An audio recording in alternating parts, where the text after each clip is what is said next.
doing this experiment to see if I can use my stock market proceeds in order to build low-income housing. I bought a house last time Trump was president using this method. People are saying it's a picks and shovels method. I like that analogy. Due to ongoing shenanigans, we're talking about health and medicine stock. So why would you invest in health and medicine at this point?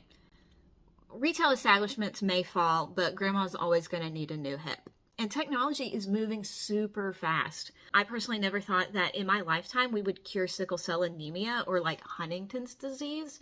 And yet here we are. Made these enormous strides in these diseases we thought we would never be able to cure. Sidebar, did you guys see that Donald Trump fell for an AI video of himself talking about these med beds? That's not a thing, just for anybody that needs it. And I would say that it is the dumbest thing that I've seen on the internet recently, but people are still arguing with me about whether or not the moon landing happened, so it takes second place. If you don't understand that the moon landing happened, you might as well scroll because you're probably not going to understand anything else I say. Anyway, Trump has announced that he's hoping to eventually get up to 250% on tariffs for medicine, which is crazy town banana pants for so many reasons. So China makes the most APIs, or active pharmaceutical ingredients, in the world. So we have to import from them. There's situations where that might be the only place where a certain plant that we derive a drug grows. It's just shit happens that way. Most of our healthcare supplies, including gowns, imaging equipment, gloves, those are mostly made in China, India, and Mexico. These tariffs are going to have some downstream effects. If you remember during the beginning of COVID, people making their own masks at home because you could not buy a mask. You could not buy gloves.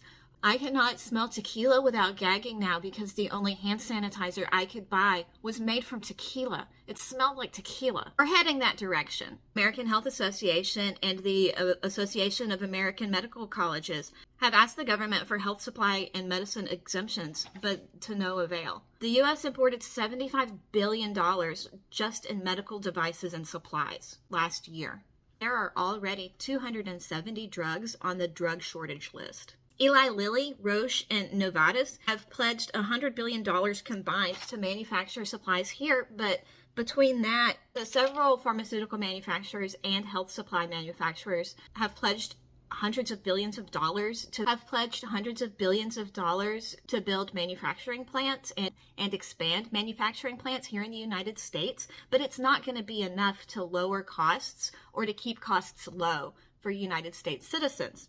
All of the cost savings we'll get by manufacturing here are going to be eaten up by the raw materials that they have to import. We don't make great steel here, and most of our pharmaceuticals come from outside of the United States. We don't have the setup to make millions and millions of gloves.